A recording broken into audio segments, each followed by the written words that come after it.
আজকে আমরা নওগাঁ জেলা থেকে ঢাকায় এসেছি। জাতীয়তাবাদী আমাদের ভারপ্রাপ্ত চেয়ারম্যান তারেক রহমান 17 বছর দেশ ছেড়ে উনি বিদেশে ছিলেন। আজকে যে আসছে আমাদের আনন্দের শেষ নাই। আমাদের জীবন মনে হচ্ছে বাজি রেখে হলেও আমরা কিছু করতে চাই। এই করতে চাওয়ার মধ্যে আমরা কিন্তু ঠান্ডার মধ্যে আমরা কিন্তু নর্থ বেঙ্গল থেকে এসেছি এইখানে, কারণ আমার নেতা দেশে আসছে, এইটার উপর আর কিছু হতে পারে না।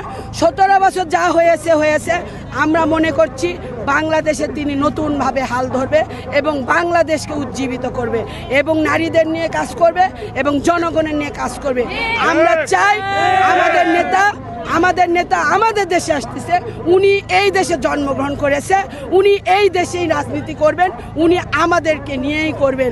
এবং আমরা জাতীয়তাবাদী চাই যে আমাদের নেতা আমাদের কাছে আসতেছে, আমাদের ঘরে আসতেছে, আমাদের প্রাণের দেশে আসতেছে। নওগাঁ জেলা থেকে আমরা 7টার দিকে আমরা বাসে এসেছি এবং বাস থেকে আমরা সুন্দরভাবে লাইন সারিবদ্ধভাবে, কোথাও জ্যাম ছিল না, আমরা ঠিকমতো ঢাকাতে এসেছি।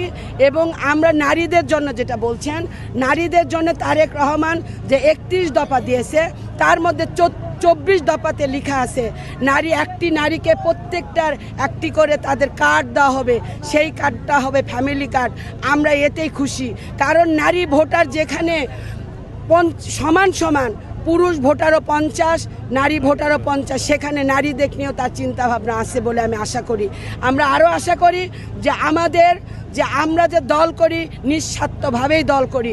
আমরা দেশকে ভালোবাসি, দলকে ভালোবাসি, তারেক রহমানকে ভালোবাসি, খালেদা জিয়াকে ভালোবাসি।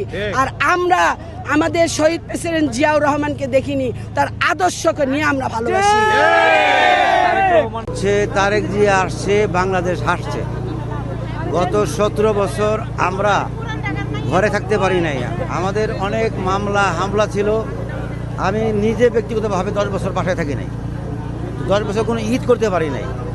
আজকে আমার কাছে ঈদের চেয়ে বেশি আনন্দ হচ্ছে। আজকে আমাদের ভারপ্রাপ্ত চেয়ারম্যান জনাব তারেক রহমান 17 বছর পরে বাংলাদেশে আসছে।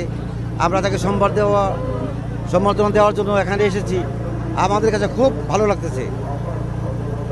আমি আশা করব আগামী দিনে তারেক জিয়ার নেতৃত্বে সুখী সমৃদ্ধ একটা বাংলাদেশ গড়ে উঠবে। আপনাদের মাধ্যমে দেশবাসীকে আমি বলতে চাই, তারেক জিয়ার জন্য আপনারা দোয়া করবেন, দেশনেত্রী বেগম খালেদা জিয়ার জন্য আপনারা দোয়া করবেন। ধানের শীষে একটি করে ভোট দিবেন। আশা করি সুখী সমৃদ্ধ একটা বাংলাদেশ তারেক জিয়ার নেতৃত্বে আগামী দিন আমরা করতে পারবো।